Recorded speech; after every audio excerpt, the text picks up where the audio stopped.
জীবনের সর্বশেষ যে কাজটা কথাটা বলেছিলেন সেটা ছিল কি? নামাজ। ইন্তেকালের 5 দিন আগে প্রচন্ড জ্বর হলো, মাথায় যন্ত্রণা হলো, বারবার বেহুশ হয়ে পড়েন। যে রাত্রে ইন্তেকাল করবেন সেই রাত্রে সাহাবায়ে কেরাম কেউ ঘরে ফেরে নাই, সবাই কাঁদতেছে। সকলের ধারণা নবীজি খুব তাড়াতাড়ি বিদায় হয়ে যাবেন। ঘরের মধ্যে স্ত্রীরা কাঁদেন, জামাই কাঁদেন, নাতি নাতনি কাঁদেন। সব থেকে বেশি কাঁদছেন হযরতে মা ফাতিমা রাদিয়াল্লাহু তাআলা আনহা। রাসূলুল্লাহর হুশ এলো, হযরত ফাতেমার কান্না দেখে কাছে ইশারা করে ডাকলেন, কানে কানে কি যেন বললেন। হযরত ফাতেমার কান্না বন্ধ হয়ে গেল। হযরত আয়েশা ফাতেমাকে ডেকে বলেন, মা তোমার আব্বা জান কি তোমারে বলল, কান্না বন্ধ হলো তোমার? হযরত ফাতেমা বলেন, মা আমার আব্বা জান আমাকে কানে কানে বললেন, মা কাঁদিস না, তোর কান্না আমার বরদাস্ত হয় না। আমি তোমাকে সুসংবাদ শোনাই, আমি মরে যাওয়ার পর সবার আগে তোমার সাথে আমার দেখা হয়ে যাবে। হযরত ফাতেমা বুঝতে পেরেছেন এর অর্থ হলো রাসূলের ইন্তেকালের পরে আত্মীয় স্বজনের ভিতরে সর্বপ্রথম ফাতেমার ইন্তেকাল হবে। হয়েছিল তাই। রাসূলুল্লাহ বেহুশ হয়ে পড়লেন, আবার হুশ হলো, আবার বেহুশ হলেন। ফজরের পরে হযরতে জিবরাইল এসে বলছেন, আসসালামু আলাইকা ইয়া রাসূলুল্লাহ, হে আল্লাহর রাসূল, আল্লাহ আপনাকে সালাম বলেছেন আর তিনি জানতে চেয়েছেন আপনি কেমন আছেন। তিনি জানেন আপনি কেমন আছেন, তারপরেও তিনি জানতে চেয়েছেন আপনার মুখে আপনি কেমন আছেন। নবীজি বললেন, আমি বড়ই কষ্টের ভিতরে আছি, অসুস্থ আছি। হযরতে জিবরাইল বলছেন, ইয়া রাসূলুল্লাহ, একজন নতুন ফেরেশতা এসেছে আজ আমার সাথে, যে ফেরেশতা কোনো মানুষের কাছে আসার জন্য অনুমতি কোনোদিন চায় নাই আর কোনোদিন চাবেও না, শুধু আপনার অনুমতি চায় আপনার কাছে আসার জন্য। সে ফেরেশতার নাম মালাকুল মউত। হযরতে মালাকুল মউত রাসূলের অনুমতি নিয়ে রাসূলের জাসাদ মোবারকের কাছে এসে সালাম পেশ করলেন। বললেন, ইয়া রাসূলুল্লাহ, আদম আলাইহিস সালাম থেকে নিয়ে শুরু করে এই পর্যন্ত আমি যত মানুষের জান কবজ করেছি আর কিয়ামত পর্যন্ত যত মানুষের জান কবজ করব, কারো কাছে অনুমতি চাই নাই, অনুমতি চাওয়াও আমার লাগবে না। কিন্তু আজকে আসার সময় আল্লাহ রাব্বুল আলামিন আমাকে বলেছেন আমি যেন আপনার অনুমতি চাই।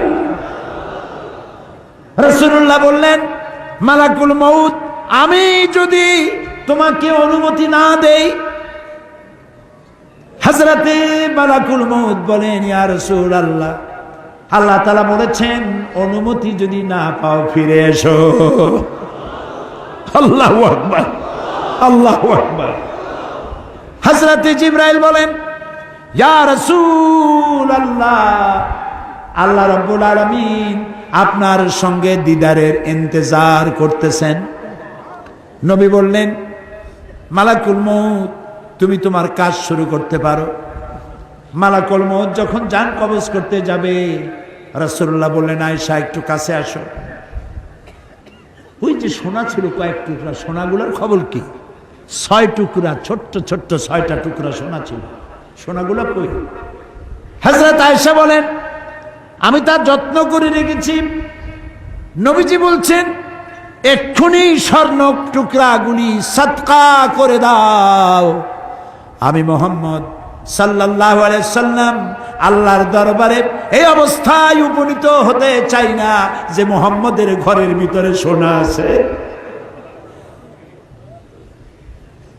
হযরত ওমর রাদিয়াল্লাহু তাআলা আনহু রাসূলের সঙ্গে দেখা করতে গেছিলেন একদিন। ঘরে মা আয়েশা ছিলেন না। হযরত ওমর সালাম দিয়ে ঘরের মধ্যে ঢুকে দাঁড়ায় দাঁড়ায় কাঁদতেছেন, বাচ্চা শিশুর মতো ডুকরে ডুকরে কাঁদছে। রাসূলুল্লাহ জিজ্ঞেস করছেন, ওমর কান্দো কেন? হযরত ওমর বলছেন, আমি বিশ্বনবীর ঘর দেখতেছি, ছোট্ট একটা ঘর, এক কোনায় একটা সরাহি পানি রাখার পাত্র কাইতে হয়ে পড়ে আছে, একটা গ্লাস কাইতে হয়ে পড়ে আছে,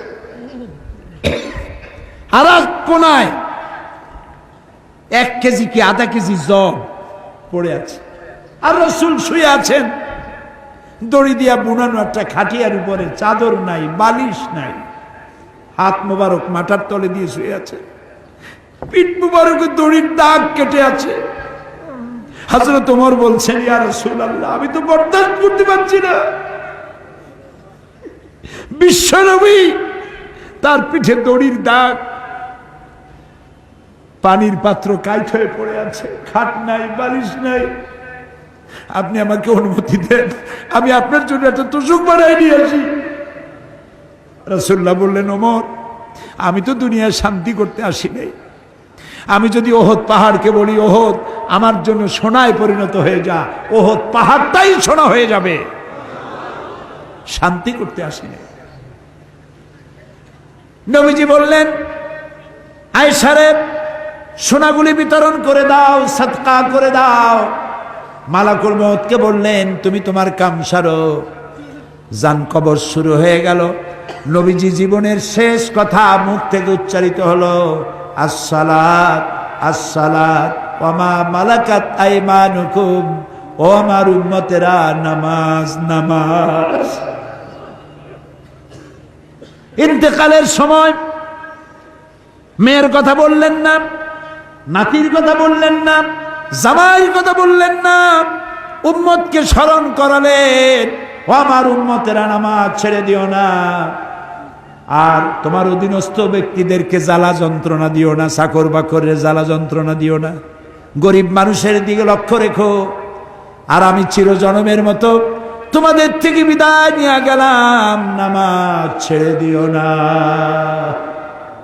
কিয়ামতের দিন ওই রাসূল যদি আমাদেরকে উম্মত বলে পরিচয় না দেন, জান্নাতে যাওয়ার উপায় নাই।